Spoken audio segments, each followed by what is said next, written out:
Hey everyone, I hope you're doing well. In the last video, I showed how assessments get built inside Certifyr. So for this one, I wanted to show the candidate side of things. Because once the assessment has been created, at some point it needs to land somewhere clear, simple, and easy for the candidate to actually use. And that's really what this dashboard is for. It gives candidates one place where they can see what's available, what's already been completed, and what still needs attention, and what they can do next. So let me walk you through it. You can access the candidate dashboard from the main certifyr.io landing page.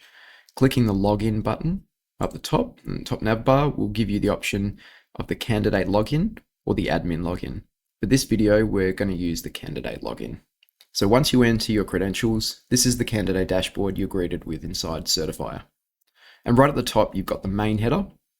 On the left, there's the Certifyr branding. In the middle, there's the dashboard label. And on the right, you've got the signed in user area and the sign out button. So straight away, it feels really clean and really simple. Nothing too cluttered, nothing confusing, just a clear home screen for the candidate. Then underneath that, you've got the main welcome banner, which is here. So in this case, it says welcome back, Ted. And underneath that, there's a short bit of text that gives the user context around what the page is for. Something simple like continuing assessments and keeping track of progress from one view. Then over on the right side of the banner, you've got a couple of summary stats. So available and completed. I like that because it gives the candidate a really quick snapshot straight away. How much is waiting for them and how much they've already finished. So before they even scroll down, they've already got a basic sense of where they're at. Then below that, you've got the main Your Assessment section, and this is where the dashboard starts becoming really useful because this area can be viewed in two different ways. You've got the cards view and you've got the table view. And I think that's a really nice touch because different people prefer seeing information differently. Some people like the more visual card layout. Other people just want a clean table they can scan quickly. So the candidate can switch between those depending on what feels better for them. So you can see the difference there.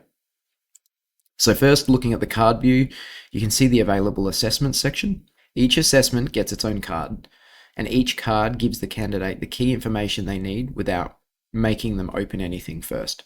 So for example, you can see the assessment title, you can see the current status, you can see how many questions there are, what the pass mark is, and what the duration of the exam is. And then at the bottom, there's an action button. So if the assessment is ready to go, the candidate can just hit Start Assessment and jump straight in. That's what I like about this layout. It's simple. You don't have to dig around to work out what something is or whether you can do anything with it. It's all right there. Assessment statuses in the cards, and the status label matters quite a bit here too, because it tells the candidate what state the assessment is currently in. So in this example, one assessment is ready to start. You have the starting assessment. That tells the candidate they can begin right away. Then there's the other one marked awaiting mark. That tells them it's been submitted already, but there's still a manual review process happening in the background.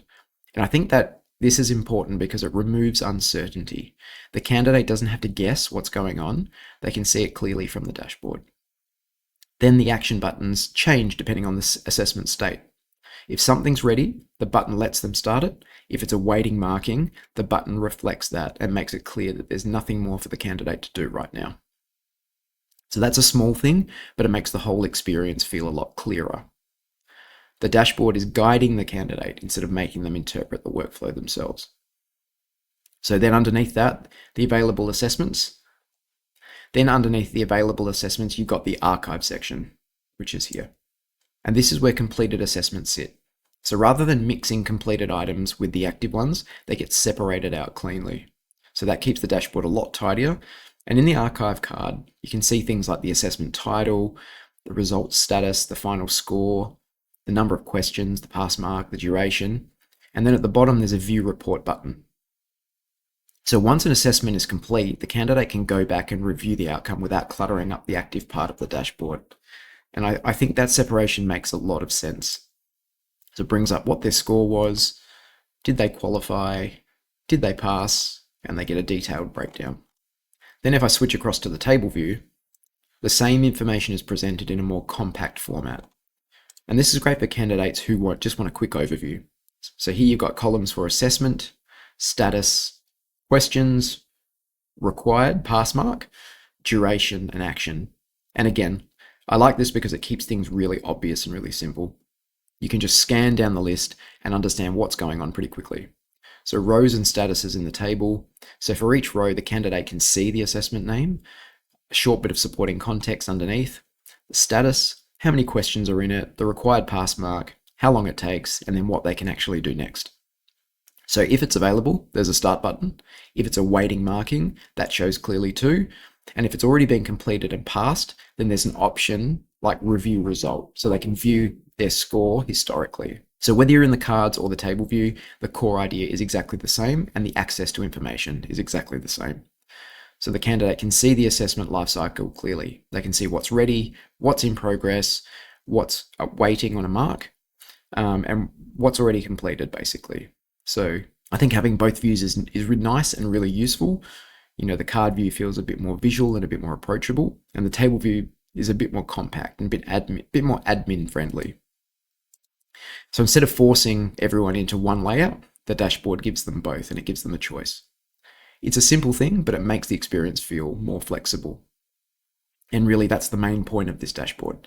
It's giving the candidate one clean place to manage the whole assessment experience. They can see what's available, they can see what's completed, what still needs action, what's awaiting marking, and when the results are ready to be reviewed. This is important because once assessments start moving, candidates shouldn't need to go hunting around and figure out where they stand. That should just be obvious. And that's really what this page is doing. It's turning the candidate side of the workflow into something clear, simple, and easy to follow. So let's take a look at what the active assessment looks like. So once the candidate actually clicks into an assessment, this is what the live assessment experience looks like. And again, the whole thing is designed to feel really clean and really focused. At the top, you've got the main header with the Certifyr branding, the assessment label, and the user area on the right. Then just underneath that, you've got the progress bar. That gives the candidate a really quick visual sense of how far through the assessment they are. And underneath that bar, there's the question counter, so they can see exactly where they are in the flow. So in this case, it's showing question 1 of 2. Then below that is the actual question card. So you've got the question label, the question itself in large, really clear text, and then available answer options listed underneath, which I can choose from. Each option is easy to read, easy to click, and spaced out properly so the whole thing doesn't feel cramped. That matters more than people think, because if the assessment interface feels cluttered or awkward, it adds friction straight away. So here the candidate can just focus on the question and choose their answer without distractions. Then down at the bottom, you've got the navigation controls. So if they're on the first question, the previous button there will be inactive, and the next button is ready to move them forward once they're done. So that gives the whole flow a really clear rhythm. Read the question, choose your answer, move on to the next one. And if the assessment settings allow going back, that navigation becomes part of the experience as well. So overall, what I like about this screen is that it feels calm. It feels obvious, and it keeps the candidate focused on the actual assessment instead of making them think about the interface. And I really like that's the goal. Once someone starts an assessment, the experience should feel simple, clear, and easy to move through. The rules are acknowledged up front, the progress is visible, the question is clear, the answers are easy to interact with, and the navigation makes sense. That's what turns the assessment from something that's just technically functional into something that actually feels good to use. So yeah, that's what I wanted to show you in this one, just to look at the candidate dashboard and how the assessment experience gets presented once things actually go live. So for me, this part's very important because it's where all of the setup work in the builder finally turns into a real user experience. And if that part feels messy, the whole thing feels messy. But if the dashboard feels clear and easy to use, and the active assessment flow feels simple and focused, the whole workflow feels a lot more polished. So in the next video, I'll probably keep following that path and go a bit deeper into how the platform creates that final certification and then adds it to the record retention system. But in the meantime, if you'd like to become more familiar with the Certifyr platform, or just test the workflow and feature set, we offer a very generous free tier that gives you access to everything. So no credit card details are required. You can just sign up and log straight in. I'll see you guys in the next video. Peace.